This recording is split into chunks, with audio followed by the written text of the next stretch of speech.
I reached out to Amanda Zamora, who started the 19th, which is a publication based in Austin, Texas. And she's going to give us an update on what's going on in Texas with this terrible storm and everything that's resulted from it.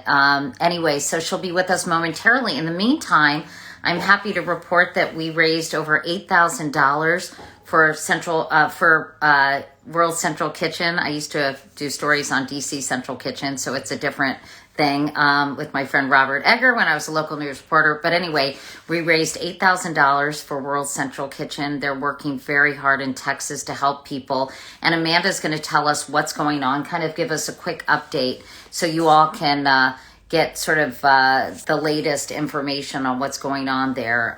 It's a terrible situation. At 1.3 million people were out of power, and still people are really struggling. There's no heat in some places. It's quite cold, still under boil water in Beaumont, Texas. Thank you all. Anybody watching from Texas, my brother in San Antonio, no water, melting snow to drink. We're just so sorry this is going on. And of course, we want to support everybody and all our friends in Texas. Ted Cruz got into some hot water today because he was seen going to Cancun. And I think that it was not a good look, as the kids would say. Hi in Austin watching. I love Austin so much. It's such a great city. So no water is the problem now. And I know there's some boil water orders. And so still no water in Austin, Texas. And anyway, let's see if Amanda is joining us. Maybe I'm trying to figure out if she is here. I do not believe she is yet. We're melting snow to use to flush toilets and hope to have water soon for the first time since Monday. It's been a really horrific situation for people in Texas. And I think, a lot of us don't understand kind of how this happened and why it happened, and, why the state was so unprepared. So I was hoping to get some insight from Amanda on that. So let's see if she is here. I do not see her yet, but hopefully she'll be in soon. Anyway, if you all have any questions for her, please feel free to ask them, and we can see if she can answer them. I'm not quite sure where she is. Adriana, who is working with me, is not here right now with me. Hi, Pat. Anyway, hi, Vicky. Hi, everybody. I thought you might appreciate just a quick update about what's going on in Texas, and I'd love to hear your reaction to Senator Cruz going to Cancun in the middle of all this. Just doesn't seem like very good judgment, in my opinion, and especially as people are really suffering and having a hard time. And it's hard. I'm not on the ground. I'm in Los Angeles, so I think it's hard for all of us to really get a true understanding of what's happening. I'm not sure where she is, so what I might do is sign out and make sure she can get in. This is Amanda, who started the 19th, which is a really cool journalism outlet. Let's see. That is trying to get more women in journalism and more diversity in journalism. Thank you. I'm glad you like my blouse. It's from j.crew. I got it like a couple years ago. Austin is hit very, very hard. So we all know about this. It's been on the news. Talk about Cuomo. Dan Rather lives in Austin. Go figure. Let's see. Okay. Hi. Hey, Julia. Julia's my social media person who's on vacation this week, and I'm not seeing, it's not a Matisse. This is a rental house. I don't know who did that, but no, I don't think it is. Weather Channel has had some good tips. All right, you guys, I'm going to sign off. It's under the 19th, but I still am not seeing seeing her here. So let's see.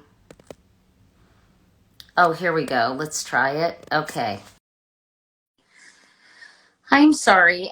I was looking for Amanda. I forgot that it was under the 19th. So she should be here momentarily. And she's nice to take time out of her busy schedule because she's been covering this and has been super busy.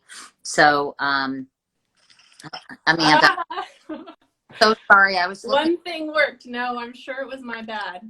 I was looking for you under your name instead of the 19th. Oh, that's okay. 19th news. Here we are. Thanks so much you're in Austin right now, I know. I'm in Austin. And, you know, I was saying that for people who aren't in Texas, I think it's hard for us to understand and fully appreciate how difficult this is, you know, for the people in Texas. So I just wanted you to give us a quick update on what's going on, the areas affected, and what the big issues are now. Sure. So first of all, every single 254 counties in the state of Texas have been affected. As of today, Governor Greg Abbott gave a press conference and a big update this afternoon. And 2 million people, which is a big chunk of people in the state, are now with power. We had gotten up to a peak of at least upwards of 2.7 million people had been without power since Monday evening or Sunday overnight into Monday. So that is, 4 days of people. I misunderstood. 2 million people are without power.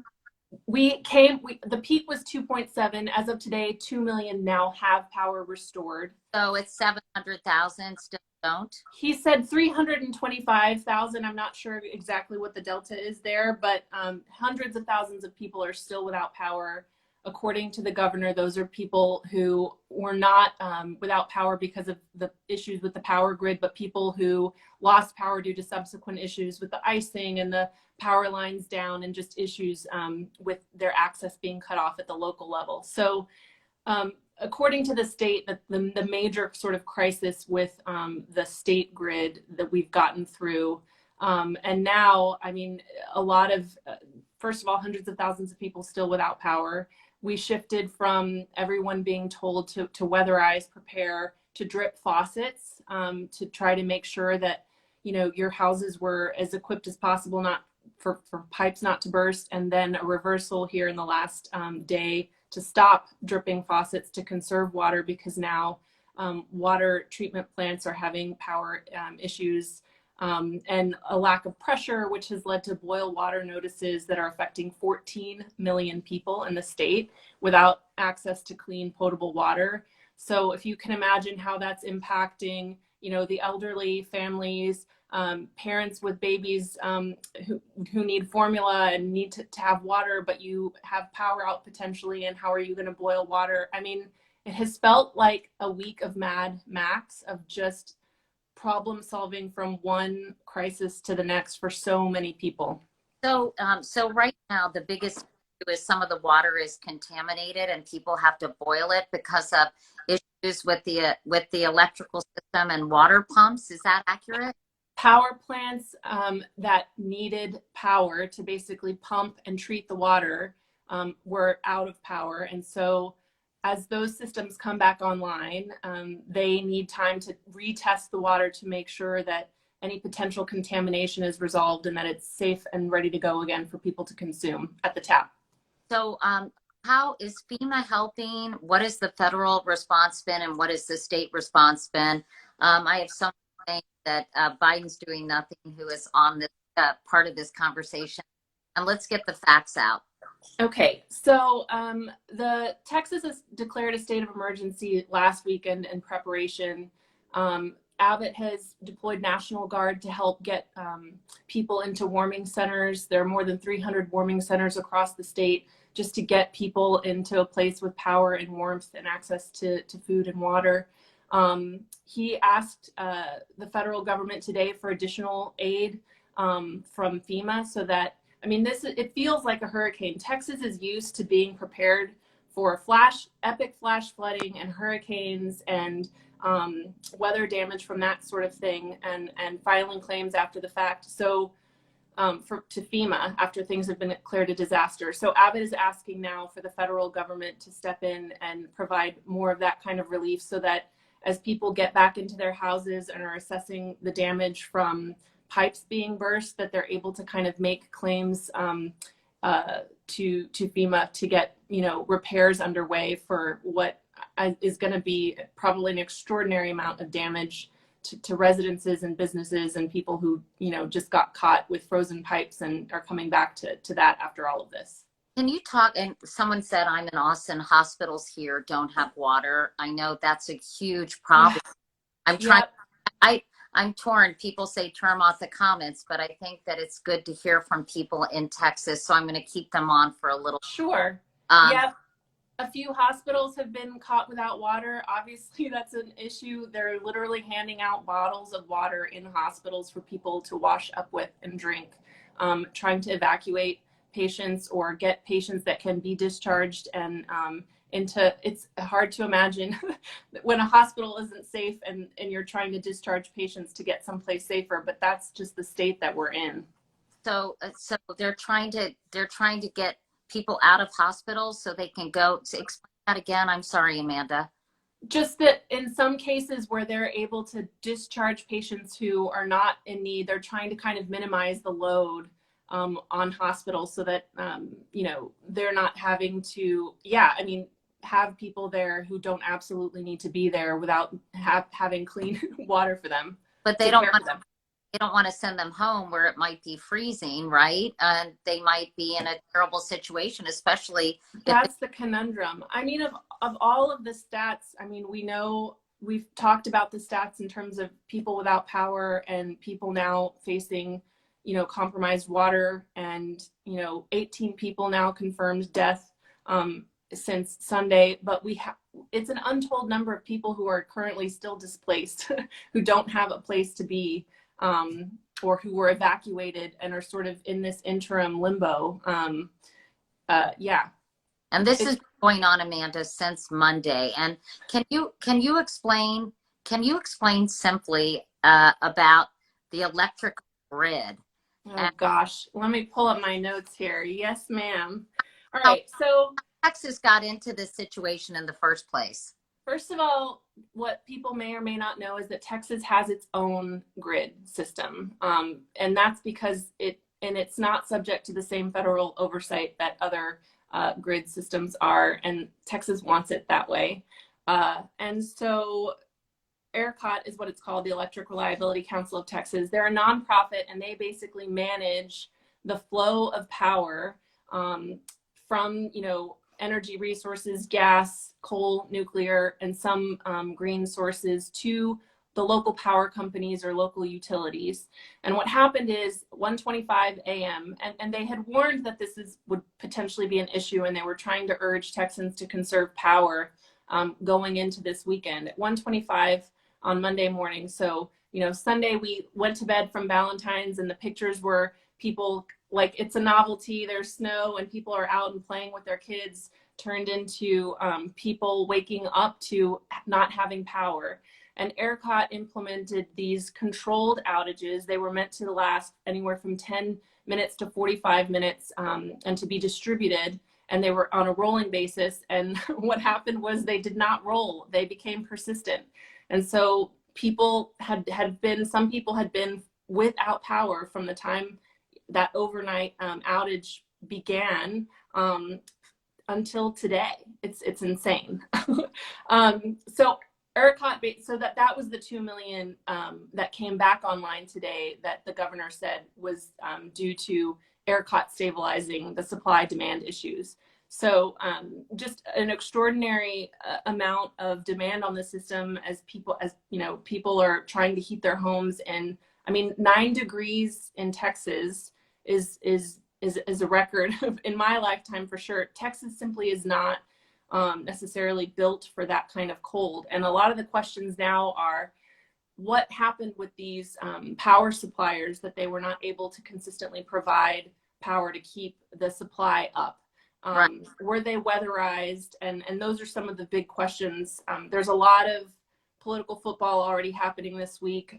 Abbott has made this a priority, an emergency issue with the legislature, which basically means he's fast tracking to try to figure out, what needs to happen to weatherize and modernize to make sure that these power suppliers are not put in this position again, and how much it's going to cost. That's a big question. Frankly, this happened, you know, Texas had a big blizzard in 2011. I was not here for that. And they had the same postmortem, they had, you know, epic outages and the same postmortem. And so I think that there's going to be a lot of questions about what was not learned a decade ago that could have been implemented in the interim. Why are we still, you know, facing this kind of, you know, lack of preparation for, you know, this kind of overload on the system in the winter? And Amanda, are people talking about extreme temperature fluctuations because the result of global warming, because they expect that this kind of extreme weather is going to happen again, and is actually going to become much more of a regular thing. So I'm curious about the conversations going on about that. I mean, we're sort of right now, a lot of the conversations, frankly, are in just on the ground trying to get people safe mode, and a lot of questions at the state level about the grid. But yes, the climate question is the bigger picture question. And in Texas, you've got coastal areas that are facing historic flooding. I mean, look at Hurricane Harvey. That was supposed to be a once in a however many lifetimes. That was a very unusual storm. So you have the kind of coastal threat, and now if we're going to also have this other, you know, extreme swing in weather, I mean, it raises major questions about our infrastructure, and not just the infrastructure itself, but how it is optimized to serve. Is it optimized to keep costs down for the state, and or is it really optimized to serve public citizens? Is it and when it's not working, who is the most affected? And as we can see, whenever these systems fail, it is almost always underserved communities of color that are, you know, bearing, you know, the brunt of a lot of these failures. And so that's another set of data. I'm sure we at the 19th are going to be looking into to see, you know, how are women and marginalized communities, you know, being disproportionately impacted by these failures.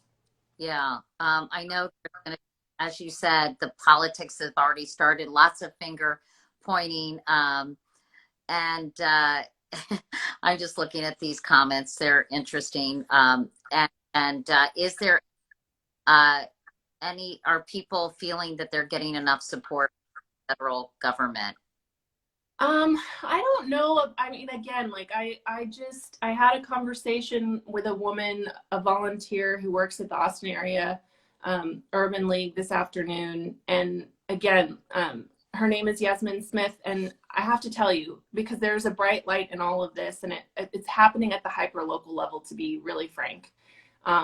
She said that, you know, they were thinking about, you know, how they could help just with dealing with, you know, the population.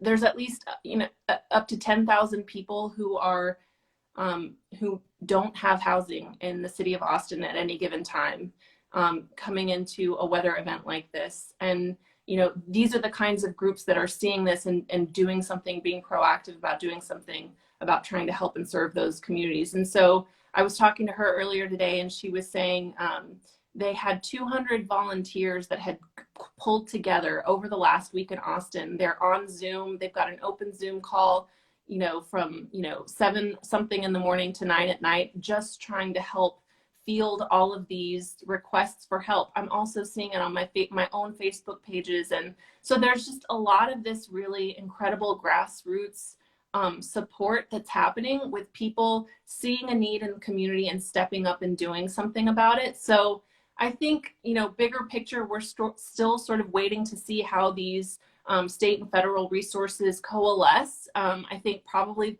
the big next sort of wave of support is going to be homeowners who are trying to figure out how to make good on, you know, properties that have been devastated by flooding and damage. But a lot of the kind of in the moment response is happening at a local level, and it's been really incredible to see. Yeah, and a lot of people, this independent entity that was running the power grid didn't have to adhere to federal regulations. And as a result, you know, I have a lot of people following this. And Yeah, I'm not really sure what can be done about that. I'm sure that you heard Rick Perry chiming in uh, about that. I think in the last day or so, saying Texans would happily bear another, catastrophe like this just to keep, out of federal oversight. So I don't know. that that seems pretty moronic to me. Hey, speaking of federal officials, Ted Cruz created quite a brouhaha. Uh, Going to Cancun in the middle of all this. One time I had dinner with Vladimir Putin. How weird is that? And I asked him through his translator why he didn't come back when all those Russian sailors were at the bottom of the sea dying in a submarine. And he said there was nothing he could do about it. And I said, but perception is everything, and it would have yeah. made to be an empathetic and caring leader. I'm like, why am I talking to Putin that way? But anyway, I did. But sort of the same thing, I think, goes to why Ted Cruz would go on a vacation to Cancun when all these people are really suffering. And it just absolutely makes no sense to me. Can you tell us what the reaction is from Texans? I know they're not monolithic, but still, are they upset and outraged by this? Upset, outraged, I think just exhausted. And I don't know that people are necessarily surprised. I hate to say that, but like coming off of the year that we have come off of, I think there's been a lack of leadership, and people are accustomed to that lack of leadership. I hate to say. I think the opportunity was certainly there, optics aside, just to, be digging in. And that's again why I'm saying, like at the local level, you're seeing people stepping up and pitching in and raising their hands and saying, what can I do to help? Even if I've been here also for days, and thankfully one of the people here with power, and internet. And so it is mind boggling. I think that's the best way to put it. Yeah, it is, as the kids say, not a good look, Amanda. Not a good look. No. And let's talk about how people can help. We just raised $8,000 for kitchen. Incredible. Live with somebody, which was awesome. And I know that you had said there are other that. Yes. Okay. Go ahead. There's two I would mention. So the Texas Food Banks organization is trying to organize food supplies, which is really important for a couple of reasons. First of all, grocery stores are already wiped out. This is like taking us back to the beginning of the pandemic is what it feels like. Except people are waiting hours outside of grocery stores in really cold temperatures. They don't have water, they don't have dairy. And in addition to that, a lot of the state producers of things like dairy, produce has been devastated by the freeze event itself. So food is going to be a major issue. So Texas Food Banks, that's feedingtexas.org, is going to be collecting donations for food. Okay, hold on. Repeat that. It's feedingtexas.org. So everybody. Their site was down earlier. If you look for them on Twitter too, they've got a campaign page that's still up to donate. Okay. I also mentioned the Austin Area Urban League because I think that they're doing just really great things to make sure that communities of color and the vulnerable are getting access to food and clothes and warmth and shelter. The other place that I would point you and that I've been following obsessively, because again, a lot of these resources are happening at the regional level.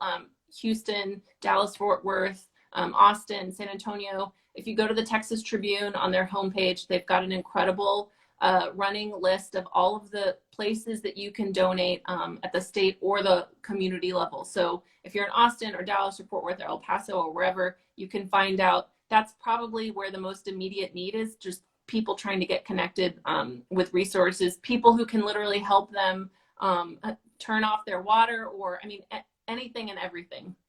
So do you think going to texastribune.org, or is that?